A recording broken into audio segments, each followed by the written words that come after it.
Tom Hunt is the founder of Fame, a done-for-you agency that helps B2B brands produce, promote, and generate new business from their podcasts. In this episode, Tom candidly shares his entrepreneurial journey, marked by trial and error, adaptation, and ultimately finding success with Fame. Most importantly and generously, Tom shares his entire podcasting strategy. He shares how he comes up with the premise for new podcast ideas, finding your unique edge, leveraging guest influence, and the importance of community building. His methods of differentiating your podcast content in order to build thought leadership and actually drive revenue is a solid playbook for anybody looking to start or grow their B2B podcast.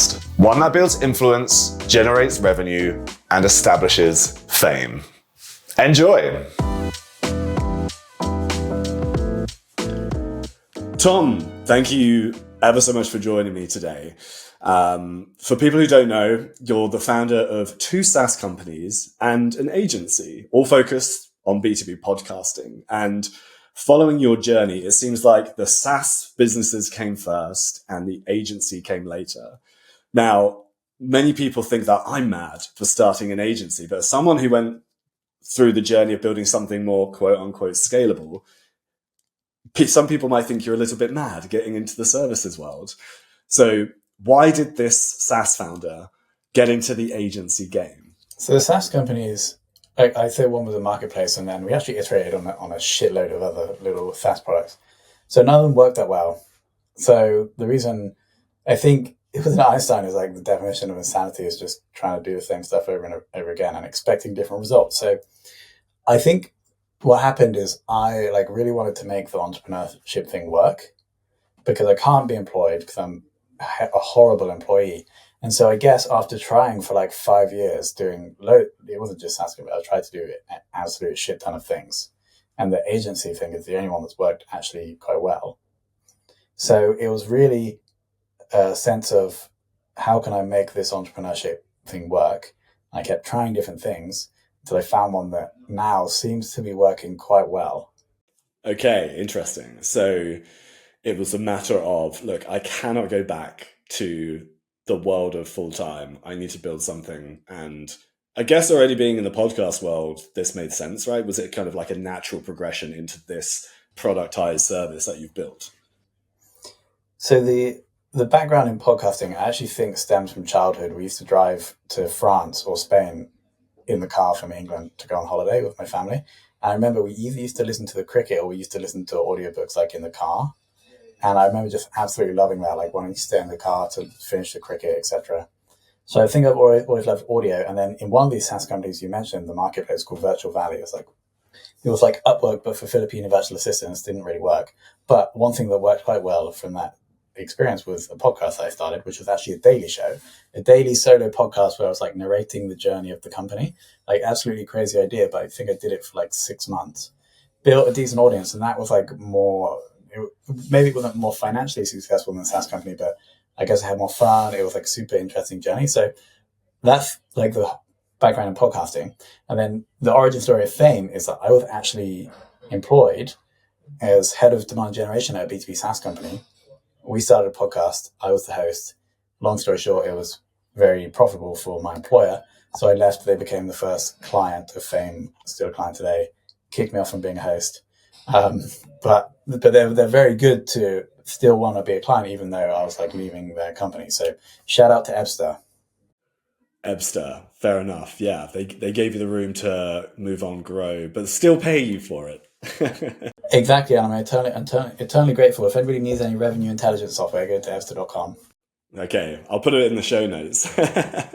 So I'm a customer of Bcast, right? So Making Mixtapes is run on Bcast, and as far as I know, you're still running it because my podcast is still live. Did you build this after Fame then? They were kind of concurrent in that initially the agency was more just to replace a salary so I could work on more scalable businesses. And so kind of at the same time, the ethos behind Bcast was the strategy to bootstrap a SaaS company, which is you basically find a growing market and then you take a smaller slice of that. And then in theory, because the market's there and it's growing, you don't have to create any demand. The demand is there. And then you can beat the the incumbents because you are more specific to this specific customer persona. So that was the theory behind Bcast, and we were just like business podcasts or like podcasts for like high growth podcasts, etc. And it kind of was going well. Like we launched, and it still is going well, and it's instrumental to the growth of Fame. All Fame podcasts run on Bcast. But the revenue of Bcast is probably like 5%, maybe less than that, of the revenue of Fame. And so that it is equal to my time investment as well. So I'm like 90% or 95% on Fame versus the rest on Bcast. And so they kind of happen at the same time. And the Bcast is very important to Fame. But in terms of the revenue split between the two, it's the majority is the agency. Technology is often a tremendous unique value proposition for agencies. Do you find that having the technology to, say, we've built this for our methodology, so we'll put you on here while we run the service, do you find that helps with, selling Fame's services? I think it helps. It helps more if you keep the application like proprietary, so only Fame clients can use it, but that's not the case. We actually have another one called Abney, which is like the AI show notes writer. So obviously anybody can use those tools. So that reduces the value prop a bit. What I think it does show though, is that to potential clients, is that you're like embedded and passionate and know a lot about the industry if you've been able to build tools that are being used by a lot of people. So I think it does help. The second thing, especially with a SaaS product where there's like significant virality or SEO benefit, you can piggyback on the domain authority of Bcast, which is 71 according to Ahrefs. It's only like 3 to 4 years old, and so we can rank for terms and that help with Fame. So if it can help, we can also rank for terms that help get exposure for our client podcast as well. So that's kind of indirect benefits of having the SaaS company attached to the agency, but it does help with selling as well. Yeah. You've kind of created your own distribution channel for clients there, essentially, through search. Yeah, pretty expensive one. Yeah, I can imagine. Do you find that, clients come to you after using Bcast? They've kind of built their own podcasts and they're like, fuck it, let's get these guys to do it for us. So I think Bcast bringing clients for Fame. Yes. I think it's happened only once, and Bcast has had thousands for 3,000 users. It is a slightly different persona, I think. It's more like solopreneur type small businesses, whereas Fame's ideal customer has like more than 100 employees. Yeah, okay. That makes sense. I'm definitely in the Bcast segment right now. Amazing, man. So yeah, your podcast agency Fame, it's behind what I think are some of the best B2B podcasts in the world. Tell us a little bit about your methodology there. So the theory behind Fame's podcast methodology stems from the origin story. So I'll go back to that. I joined that company, and when you join any big company in marketing, you have to learn about who you're trying to sell to. And so I was reviewing the customer persona of the sales software, and one of them was sales operations. I was like, well, this is the person who's responsible for the ops and therefore choosing tech for sales teams. Obviously, that's one we should maybe focus on more. So I reached out to loads of people cold on LinkedIn to see if they'd jump on a call with me so I could learn about them. Obviously, I got ignored. So the masterstroke was to start sales operations demystified. And so all we would do is focus very specifically on sales operations, and the kind of edge or the different thing about our show was that we just talk about their careers. So we have the niche and we have the edge that we're getting into podcast theory now. And then all we did then is we executed like pretty relentlessly for 6 months, probably did about 50 interviews, closed a big deal with one of the guests. And so therefore the business now is ecstatic with the show. The podcast paid for itself over 6 months. And so then all we needed to do was improve my hosting skills, improve the production, increase the episode frequency, and then we built the audience, which was the real asset. So what did we do right there? We got the positioning right with the niche and the edge. We got the timing right because sales ops was just becoming a thing back in 2018. And then we were consistently executing, and we were strategic about guests. And so all of those things led us to build this valuable asset now, which is a group of people that know, like, and trust Evster, so that when they need the 3 months out of every 5 years when they might need some new revenue intelligence software, they, in theory, and do, go to Evster because they know, like, and trust them. And so that's the theory of like, how can we build a group of people that know, like, and trust our clients so that when they need their service or software in the small buying window, they go to them.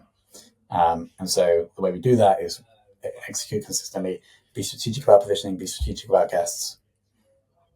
And that's what I think we did well on that sales ops show, which is still running today, but it's no longer focused on sales ops. Okay, what does it focus on now of interest? It's called the Revenue Intelligence Show. So I haven't listened to an episode in a while. I kind of boycotted listening to it after I got kicked off. Fair enough. Not butthurt at all, but yeah, just making a point. You mentioned podcast theory just a second ago, getting the niche and the edge right. And I think we all know what a niche is. What do you mean by the edge? Yeah, the best way to understand the edge is the thing that your listeners would tell their friends about. So I'll quickly just do another example, confessions of a B2B marketer. Obviously the niche is very clear, B2B marketing, and then the edge is, I need to get better at it, but it's the confessions piece. It's like trying to get people to share stuff that maybe they wouldn't normally share. And so that's the thing that listeners would tell their friends about. So those two things, the niche and the edge, make up the positioning of the show. Okay. How does someone who's looking to get into the podcast game for the first time, how do they find their edge? How do they find something unique, especially as the channel's getting more and more saturated? Well, not channel, the art, shall we call it, for lack of a better word. Yeah. To make this, because we have this we run through when we bring on clients who don't have a show, we run them through this and ask them questions to try and work out what that is. So let's just run through some of the questions. So sometimes I'll give an example. There's we had a client who, the culture of their business is very focused around pancakes. So they would always have pancakes on the days, the party days, etc. They always talk about pancakes. So, and they also sell mobile application growth software. And so we call their show. So one way of creating an edge is something that is unique about you or your brand. So we call that show Mobile Growth and Pancakes. The final question of every episode was, what's your favorite pancake topping? And then they'd also send any guests that came on that were local, they would send them the pancakes to them after the fact. So that's just one, maybe not the most effective way of creating the edge, but that's one way. Probably the best way to create the edge is to ask the question, what is the one thing that you believe that most people don't believe about your niche? And then you can build the show around that. A very famous example here is the state of demand gen, which actually changed now to revenue R&D or whatever he calls the show now. But Chris Walker's show used to be called State of Demand Gen. And he had a very unique perspective on B2B marketing, etc. And so that was the edge of his show. It was B2B marketing, demand generation was the niche, and the edge was the fact that I can't remember what it is now, but it's very strong. So that's one other example. Yeah, it's all about dark social and all of that stuff. At least it was back then, I believe. Exactly right. And so let's see if we've got any other ones. So yeah, controversial or unconventional beliefs, quirks or weird things about your business, or something that most people think in your market that you disagree with. So yeah, there isn't a clear playbook on how to define that, but you can ask these questions to get closer to what it could be. Yeah, it's coming up with a handful of the right questions and digging deeper into it. Almost sounds like you're conducting customer research, right? Customer interviews, but from the perspective of what is the deep philosophy that we have as an organization, or maybe even as an individual. When you look at folks like Chris Walker, right? You mentioned that you get strategic about the guests that you get on podcasts as well. How do you usually go about that? How do you go about guest selection, but also making it as appealing as possible for your guests to jump on a podcast? Again, especially as this medium is becoming more and more saturated. Yeah, so 3 criteria for guests is and they have to do number 1, 2 and 3 are a bonus. Number 1 is, can they add value on the topic? Number 2 is, could they be a potential partner or customer? Number 3 is, do they have an audience? And so it's actually quite rare that you'll get all 3. I was going to say, trifecta. Yeah, we definitely need number 1, and then 1 and 2, and then 1 and 3 would be a bonus. So that's criteria. I think with 2, customer or partner, obviously you can't pitch guests that come on, but the way humans build relationships is relationships are built as you experience emotions together. The process of being invited, not sure if you're going to do it, being a bit nervous, recording, feeling great afterwards, feeling even better when it's released is like an emotional roller coaster, and you build bonds with people as you go through that process. And so whenever that happens, That can be valuable if that person then in the future needs your product or service. You can't really pitch because then they just think you only brought them on to pitch to them. But if you get it right, you can build those relationships with people. Then ultimately they'll come to you in theory because you have that relationship. So, and that works for people that could be customers and people that could be partners. So that's number 2. Second part of your question was about convincing guests. Yeah. So I'm going through this right now with Confessions of a B2B Marketer. Only recently have really started to get like big time guests, like CMOs of Slack and Active Campaign, etc. And so the way it's really one thing, it's just social proof. So you have to get lucky at the start. You have to find someone that probably is in your network, or you know someone that knows someone, so they'll take a chance on you. And then as soon as you do that, it gets 1% easier to get the next one. And then you keep going and you keep going until you have a guest pitch where you say 3 massive names that the person you're trying to get on knows and ideally has lower status than. Because if you see someone that has higher status than you've already been on, then you're like, yeah, I'll do it. So it's really just developing social proof and then climbing the ladder. And it does take time. Like it's taken 90 episodes to get the CMO of Slack, ex-CMO of Slack, on my show. So it does take time, but you just have to keep trying. Yeah. One of the earliest guests for this podcast was Rand Fishkin of XMoz and SparkToro. And honestly, it was just a matter of timing. I'm a customer of SparkToro, sent out an email asking for thoughts and perhaps a case study. And I said, Rand, I'll give you a case study if you come on my new podcast I'm about to launch. And he said yes. Do you think that timing has a lot to play into it as well? Timing for sure has a lot to play in it. The other thing that's interesting as well is like, because Rand, absolute legend, he's an incredible podcast guest, but he does it a lot. And so the more like scarcity drives value, right? So the value of the guest is inversely proportional to how many podcasts they go on. It's just an interesting observation I've had with podcast guests. How do you determine the value of a guest then in that regards? I think it's reviewed. It's the 3 principles we discussed, right? Like the guest is obviously very valuable if they're going to create information that your audience are going to love. They're more valuable to you if they could be a customer partner, and they're more valuable to you if they have an engaged audience that they might share to. Yeah, absolutely. You said a few moments ago that consistency is key, and I know a lot of people think that or find it to be quite difficult. Other than hiring an agency like Fame to do it for them, do you have any habits or principles that people can kind of stick to in order to get past that 20 episode mark? Yeah, I think we call it a project manager. I think this role is like very crucial for anybody running a podcast. So let's just give an overview. It could be someone remote. It can be someone I think the Philippines is a great place to do it, but it could be anywhere. Obviously, they have to speak your language effectively. And this person might cost anywhere between like $10 or $20 per hour. And their job is to like make the podcast happen. So at the start, if the podcast is small, they're probably doing guest outreach. They're managing the people that are creating the assets. They're responsible for social posting. And really you want them to project manage you as the host. And so if you have that person in place, then it's much more likely you're going to be able to keep consistent. There's probably 3 key things to talk about here. First, documentation. Second is project management software. Then is like communication protocols. So there should be one Google Doc, which is the working procedure or whatever you want to call it for the podcast. And that explains exactly how the podcast is run. Now, as you get bigger or more complex, maybe there'll be a working procedure for guest outreach, for editing, production, and for promotion. But we'll start it with one. So that's the first thing. And this person, as the process is being defined, they're documenting them. So it's all in one place. It's also great. So if that person leaves, it's very easy to onboard and train because everything's there. Second is project management software. So you want one place where you can go and see like the status of all the different things.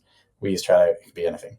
And then third is probably just like communication protocol. So typically maybe there's like a Slack channel just for the podcast.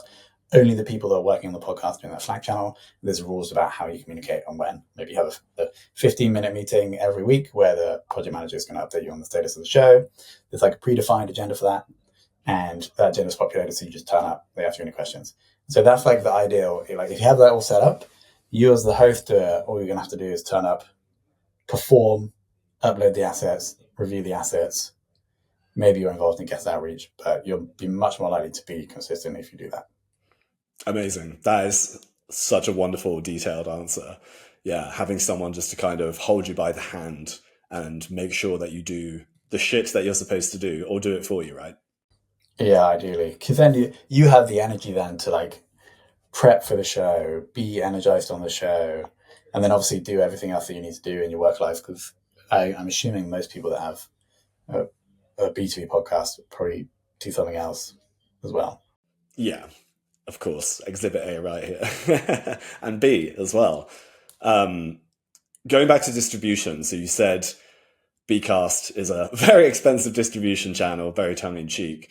I noticed that you're a huge proponent of repurposing content and giving podcasts its own presence on channels like LinkedIn. What is your philosophy when it comes to repurposing podcast content and extending the half-life of any given episode? Yeah, I think the biggest opportunity for growing a podcast right now that isn't paid is organic posting from the host profile, not the company profile, not the page of the podcast, from the host profile, about each episode. And there's a few things. I've been optimizing this for 6 months. So this is what works for me, is I pick out the thing that's like a little bit weird, striking, controversial from the episode. That's normally the hook of the post. Then I'll kind of elaborate on that a bit, maybe even give some value in the post. And then tagging the guest, obviously tagging the guest business, although I've been informed yesterday, I did it yesterday. I tagged the guest and the guest business, CMO of that active campaign, tagged active campaign as well. And then I've got this LinkedIn coach now, and he's like, don't do that, because if they don't engage in the first 30 minutes, but like on the post, if you tag people, then you get deprioritized in the algorithm. So that's a hot tip, guys. So next time I'm going to maybe write the post, and then in US, because they're US, so they were never going to engage when I posted that in UK morning time, right? So anyway, so that's like a quick insight. And then what the thing that I've been doing, which I think there's theory behind why it works, I don't know if it works in real life, is I always just add an image of myself and the guest. The reason for that is I want to show the world that I'm associated with these people. So like some of their status rubs off on me. So if like the CMO of Slack is like on the show, then there's a pic of me all over LinkedIn with him, then that in theory increases my status, makes me more influential. So I do that for every episode. So we release an episode every week, that post. We get a percentage of the guests that comment, share, etc. And that, I think, is probably for my show the biggest driver at the moment. The posts get anywhere between like 2,000 and 20,000 impressions. So I'm trying to increase that, but that's like completely free, right? So that's the first piece of repurposing that everyone needs to do. Make sense?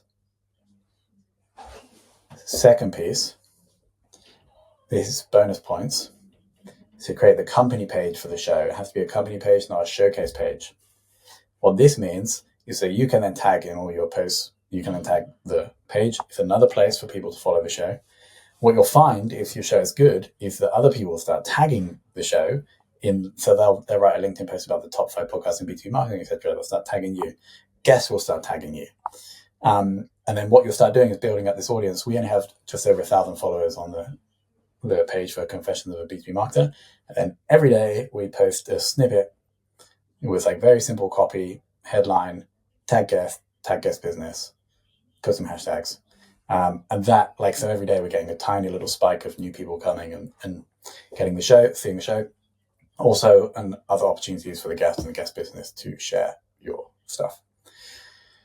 We then actually so I write that post every week for the new episode. A week later, that gets posted on the podcast company page. So we repurpose that as well. So right now, that's pretty much all the repurposing we do on social for my show. I think what most people get wrong with any social strategy is that they go too wide and they never get anything to work. So now we just spent 6 months really trying to get LinkedIn organic to work better. And then next up, we might choose a different one and try and make that work as well. Amazing. Yeah, taking an experimentation approach to it. Yeah, for sure. Lots of gems there, Tom. Lots of gems. Giving away the farm. Where do you think people fuck up when it comes to promoting their podcast? Where do you think people trip up and make some blindingly obvious mistakes? I think the biggest one, we get some clients a lot, is they expect big downloads when they're creating bottom of the funnel content. So they might start creating content that's like talking about their product or service, like basically a case study. And then they're like, why are the downloads not going up? It's because clearly only a tiny percentage of people in the world are interested in that, the people that are within 2 weeks of buying your product or service. And so it's really like, if you want to grow and have a top of the funnel piece of content, then you cannot talk about your product or service in the content. You can put ads in, obviously, around the content. So that's like, it's just understanding, if you want this to be a case study show, great. You're not going to get a load of downloads and it's going to support the sales process. That's fine. So that's just really important and quite obvious, right? You would think that people would understand that. So that's number one.